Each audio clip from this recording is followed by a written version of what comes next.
اگر آپ کو ایمان اور یقین حاصل ہو تو پھر دعا کریں اللہ اس پر استقامت عطا فرمائے، پھر اس پہ ڈٹ جائے۔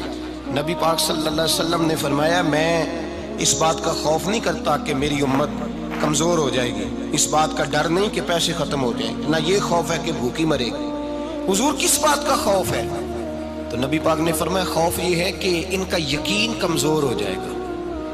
یاد رکھیں اگر اعتبار نہ ہو تو گھر نہیں چلتا، تو اگر اللہ رسول پر یقین کامل نہ ہو تو پھر بندہ مسجد نہیں آ سکتا، پھر اس کا دین نہیں چلتا، پھر اس کے لیے مشکل ہے نماز، پھر اس کے لیے مشکل ہے راہ خدا میں خرچ کرنا۔ میرے نبی پاک نے فرمایا یوں نہ کہا کر کہ یا اللہ چاہے تو دے چاہے تو نہ دے، جب مالک سے مانگ تو کہا کر یا اللہ تجھی سے مانگنا ہے، میں لے کے اٹھوں گا، تو مجھے دے گا۔ فرمایا جتنا تیرا یقین کامل ہوگا اتنا ہی اللہ تجھے جھولی بھر کے عطا فرمائے گا۔ کمزور سا مسلمان، لڑکھڑاتا سا مسلمان دیکھتا ہوں کرتا ہوں، اور یہ بھی نہ دیکھا کریں بھائی ایمان یقین کو استقامت کے درجے پہ لیں، یہ نہ دیکھا کریں کہ وہ کیسے دے گا، وہ کسی وسیلے کا محتاج نہیں ہے، وسیلے کو پسند کرتا ہے، پر وسیلے کا محتاج وہ بغیر وسیلے کے بھی دے دیتا ہے۔ ہر آدمی ماں باپ کے ذریعے پیدا ہوتا ہے، اگر پیدا کرنا چاہے تو جناب عیسیٰ کو بغیر باپ کے پیدا کر دیتا ہے، اگر پیدا کرنا چاہے تو حضرت آدم کو بغیر ماں اور باپ کے پیدا کر دیتا ہے۔ جب یقین رکھیں، یقین قرآن مجید پڑھیے، حضرت موسیٰ علیہ السلام فرعون کے دربار میں کھڑے ہیں، چاروں جانب دشمن ہی دشمن ہے، جادوگر آ گئے، انہوں نے سانپ چھوڑے، حضرت موسیٰ کے ہاتھ میں ڈنڈا تھا، حضرت موسیٰ کہتے ہیں یا اللہ کیا کروں؟ تو اللہ تعالیٰ نے فرمایا اپنا عصا پھینک دو۔ کہنا چاہیے تھا نا کہ یا اللہ ایک ہی تو شے ہے، اتنے سانپ ہے، بچانے کے لیے ڈنڈا ہے وہ پھینک دوں۔ ڈنڈا پھینکا جاتا ہے، سانپ کو دیکھ کر کے قابو کیا جاتا ہے، یہ میرا اور آپ کا ذوق ہے نا، لیکن انبیاء کرام کا انداز ملاحظہ کیجئے میرے عزیزو۔ اللہ فرماتے ہیں ڈنڈا اے موسیٰ ڈال دے اپنا عصا، پہلے نہیں فرمایا کہ سانپ بن جائے گا، فرمایا بس تو ڈال دے۔ میں اور آپ ہوتے ہیں تو سانپ سامنے ہے، ڈنڈا ہاتھ میں ہے، ہم کہیں گے عجیب بات ہے، یہی تو دفاع کی چیز ہے، اسی کو ڈال دوں تو بچوں گا کیسے؟ کہا ڈال دو، تو حضرت موسیٰ نے ڈال دیا، کہا میرے رب کا حکم ہے تو میرے لیے بہتر ہی ہوگا۔ اللہ فرماتے ہیں جب موسیٰ نے ڈالا تو میں نے اس ڈنڈے کو، اس عصا کو اژدہا بنا دیا۔ اب کبھی عصا بھی اژدہا بنے، کبھی چھڑی بھی بہت بڑا اژدہا بنی ہے، لیکن قرآن کہتا ہے جناب موسیٰ نے ڈالا تو اللہ نے اژدہا، بلکہ اس سے پیچھے چلیے، عورتیں کمزور یقین کی ہوتی ہیں نا، جناب موسیٰ پیدا ہوئے تو اللہ فرماتے ہیں میں نے موسیٰ کی ماں کے دل میں بات ڈالی، ماں کے دل میں صندوق میں ڈال کے تو اس کو دریا میں بہا دے۔ اور بھائی صندوق میں کہہ سکتے ہیں نا آکسیجن کیسے جائے گی، اور دریا میں بچے بچنے کے لیے ڈالے جاتے ہیں کہ ڈوبنے کے لیے ڈالے جاتے ہیں؟ ماں کے دل میں یقین کمزور نہیں تھا ماں کا۔ انبیاء کے ماں باپ موحد ہوتے ہیں، دین کو ماننے والے، ماں کے دل میں اللہ نے بات، اللہ قرآن میں کہتے میں نے وحی کی، میں نے القاء کیا، میں نے بات ڈالی۔ حضرت موسیٰ کی ماں کہتی ہے میں نے ڈال کے نا سمندر میں بیٹا، میں نے سمندر میں بیٹا ڈال کے صندوق میں بند کر کے رب کے حوالے کیا۔ آپ فرماتے ہیں میرے مالک کا بھروسہ کیا تو پھر میرے مالک کا کام دیکھو، کمال دیکھو، میں نے دریا میں ڈالا، اللہ نے فرعون کے گھر میں میرے بیٹے کی پرورش کرا دی۔ یہ یقین کہ حضرت موسیٰ کے پاس قوم آئی، قرآن پڑھیے، کہا جناب پانی چاہیے، وَإِذِ اسْتَسْقَىٰ مُوسَىٰ لِقَوْمِهِ، موسیٰ نے اپنی قوم کے لیے پانی مانگا، ہم نے کہا فَانْفَجَرَتْ مِنْهُ اثْنَتَا عَشَرَةَ عَيْنًا، اپنا ڈنڈا پتھر پہ مارو۔ عقل والا آدمی ہوتا تو اڑ جاتا، کہتا یا اللہ پتھروں سے بھی کبھی پانی نکلا ہے؟ اضرب بعصاک الحجر، مارو پتھر پہ ڈنڈا۔ اللہ کے نبی نے منٹ نہیں لگایا، ٹھا کر کے ڈنڈا لگایا، فَانْفَجَرَتْ مِنْهُ اثْنَتَا عَشَرَةَ عَيْنًا۔ اللہ فرماتے ہیں جناب موسیٰ نے ایک عصا مارا، میں نے 12 چشمے جاری کر دیے۔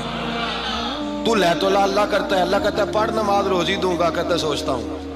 اللہ فرماتا ہے آجا مسجد میں تیرا ہو جاؤں گا، کہتا ہے دیکھتا ہوں۔ رب فرماتا ہے تو میرے محبوب کی غلامی کر، میں تجھے محبوب بنا لوں گا۔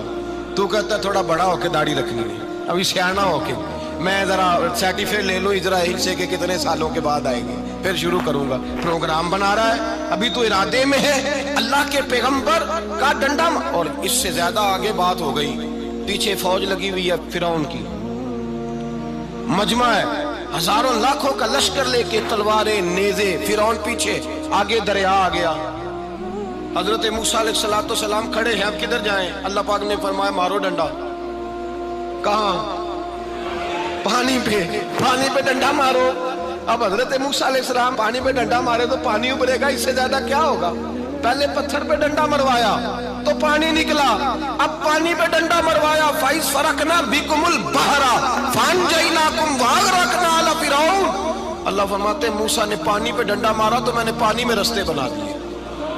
ایک جگہ ڈنڈا مارا تو پانی نکل آیا، دوسری جگہ عصا مارا تو پانی خشک ہو گیا، 12 چشمے بن گئے، 12 رستے بن گئے دریا میں سے۔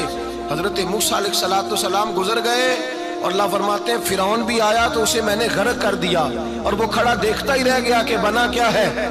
جب یقین کامل نصیب ہوتا ہے، اعتماد کی دولت اللہ دیتا ہے، جب انسان کو یہ انشراح صدر ہو جاتا ہے کہ میری نجات خدا کے حکم میں ہے اور رسول اللہ کے قدموں میں ہے، جب اسے یہ انشراح حاصل ہوتا ہے تو پھر نماز کا لطف آتا ہے۔ غور کیجئے کیا جملہ کہہ دیا میں نے۔ پھر اسے نماز کا پھر اسے نماز بوجھ نہیں، بلکہ نماز نہ پڑھے تو اس پر بوجھ ہوتا ہے۔ پھر قرآن مجید اس کی روح کا ساتھی ہو جاتا ہے، پھر عبادات، تقوی، پرہیزگاری، پھر وہ ایک سنت کے چھوٹنے پر پریشان رہتا ہے جب یقین کی دولت نصیب ہوتی ہے۔ قرآن مجید فرقان حمید نے کہا ایمان لاؤ تو پھر ایمان پہ ڈٹ جاؤ، مسلمان بنو تو پھر اسلام پر۔ پھر یہ جو کمزوری ہے نا، یہ دیکھتے ہیں، کرتے ہیں، چلتے ہیں، ابھی کل ابھی پرسوں، بہانے ہیلے، ابھی میں نماز شروع کرتا ہوں، دیکھتا ہوں لا الہ الا اللہ محمد الرسول اللہ صلی اللہ علیہ۔ جب کسی نے کلمہ پڑھا تو اس پر پورا دین ضروری ہے، پورا۔ اب وہ یہ نہیں کہہ سکتا کہ تھوڑا تھوڑا کر کے آؤں گا۔ یقین کی دولت نعمت ہے۔ اللہ پاک قرآن مجید میں فرماتے ہیں ان الذین قالوا ربنا اللہ ثم استقاموا، جنہوں نے کہا کہ اللہ ہمارا رب ہے اور پھر وہ اس پر ڈٹ گئے، پھر اس پر وہ کہا تو ڈٹ گئے، کھڑے ہو گئے، نہیں اللہ ہی رب ہے، اللہ ہی دینے والا، اللہ ہی مالک، اللہ ہی ہمارا رازق ہے، رب ہی ہمارا سب کچھ۔ جب ڈٹ گئے تو فرمایا تتنزل علیہم الملائکہ، پھر میں ان کی مدد کے لیے آسمان سے فرشتوں کا نزول فرمایا کرتا ہوں۔ فرشتے کیا کہتے ہیں؟ اللہ تخافوا ولا تحزنوا، غم نہ کرنا، خوف نہ کھانا، وابشروا بالجنۃ التی کنتم توعدون، ہم تو تمہیں اللہ تبارک و تعالیٰ کی اس جنت کی خوشخبری دینے آئے ہیں جس کا رب نے تمہارے ساتھ وعدہ کیا ہوا ہے۔ پھر فرشتوں کا نزول ہوتا ہے، لیکن شرط کیا ہے کہ ایمان لائے، اور پھر ایمان پر پھر یہ نہ سوچے کہ وہ کس طرح دے گا، وہ کیسے عطا کرے گا، وہ میری مدد کس طرح کرے گا، نظام کیسے چلے۔ ڈٹ جائے، کہے میرے اللہ کا حکم ہے تو میں نے حلال ہی کھانا ہے، میرے رب کا حکم ہے تو میں نے تھوڑے پہ گزارا کرنا ہے، میرے مالک کا حکم ہے تو میں نے اپنی جیب دیکھنی یا دوسرے کی نہیں دیکھنی، میرے رب کا حکم ہے تو میں نے اس کی اطاعت میں رہنا۔ جب ڈٹ جائے گا اللہ کے احکامات پر، جب ڈٹ جائے گا تو اللہ فرماتا ہے پھر میں تیری مدد کے لیے فرشتوں کا نزول کروں گا۔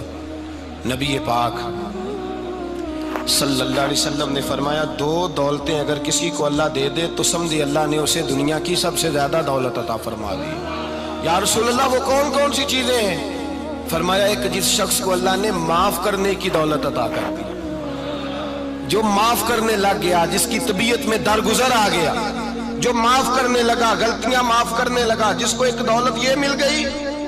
اور دوسرا میرے مصطفیٰ نے فرمایا جسے اللہ نے یقین کی دولت عطا فرما دی، جس کو یہ 2 دولتیں مل جائیں، ایک درگزر کرنا، دوسرا رب رسول پہ یقین کامل رکھنا، اسے کائنات کی ہر شے مل گئی۔ میرے نبی پاک نے فرمایا جب بھی دعا مانگو خدا سے یہ 2 نعمتیں مانگا کرو، عرض کیا کرو اے اللہ درگزر کی دولت عطا فرما، اے اللہ تو ہمیں یقین کی دولت عطا فرما، ایمان کی قوت اور پختگی نصیب فرما۔ میرے بھائی حضور نے فرمایا مانگ کے لو۔ کمزور ایمان والا شخص کسی کام کا نہیں ہوتا۔ جس آدمی کے ذہن میں شک کا بیج ایک دفعہ جنم لیتا ہے وہ آدمی تو غلام سے بدتر ہے، بے کیف سجدہ، روٹھی روٹھی سی عبادت، اس کی زندگی کیفیات سے خالی ہے۔ جس شخص کو پتہ چل جائے نا لوگ میرے مخالف ہیں، اس کا تو سجن رہتا ہی کوئی نہیں۔ اصل بات یہ ہوتی ہے کہ یہاں سوچ بیٹھا ہے کہ دنیا میرے خلاف ہے، مخالفت یہاں بیٹھ گئی ہے، دو بندے باتیں کر رہے ہیں تو پریشان ہے، میرے خلاف ہی لگے ہوئے ہیں، میری ہی بات ہو رہی ہے، کیونکہ اصل تکلیف کہاں ہے؟ اور اگر یہاں یقین کامل ہو گیا نا کہ سارے مجھ سے پیار ہی کرتے ہیں، تو پھر دو بندوں کو بات کرتا دیکھیں گے تو یہی سوچے گا میری تعریفیں کر